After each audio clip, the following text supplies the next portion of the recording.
Emma's parents, Tina and Benjamin Gibson of Eastern Tennessee, admit feeling surprised when they were told the exact age of the embryo thawed March 13 by Carol Sommerfeld, embryology lab director at the National Embryo Donation Center.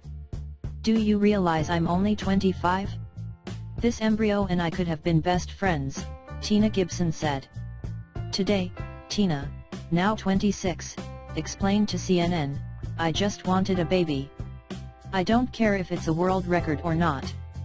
Sommerfeld said the birth is pretty exciting considering how long the embryos had been frozen. Previously, the oldest known frozen embryo that came to successful birth was 20 years old. Weighing 6 pounds 8 ounces and measuring 20 inches long, Emma is a healthy baby girl, and that's the only thought on her parents' minds. "We're just so thankful and blessed. She's a precious Christmas gift from the Lord," Tina said. "We're just so grateful." Despite not sharing genes, Benjamin, 33, said that Emma feels completely like his own child. "As soon as she came out, I fell in love with her," he said. Emma's story begins long before the Gibsons adopted her, and 4 sibling embryos from the same egg donor.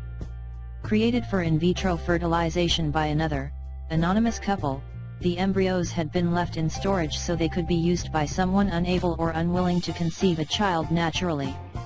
These are snow babies, lingering in icy suspension, potential human lives waiting to be born. 7 years ago, the Gibsons married, refusing to allow a dark cloud to shadow their love. "My husband has cystic fibrosis, so infertility is common," Tina said, adding that they had found peace with it. "We had decided that we were more than likely going to adopt, and we were fine with that." Before trying to implant an embryo, they fostered several children and enjoyed doing so. During a break between fosters, they decided to take a week-long vacation. As they were dropping off their dog at her parents' house, Tina's father stopped them. "I saw something on the news today. It's called embryo adoption, and they would implant an embryo in you, and you could carry a baby," he told his daughter. "I was like, well, that's nice, Dad, but we're not interested. We're knee-deep in foster care right now," Tina recalled with a laugh. "I kind of blew it off. I had no interest in it."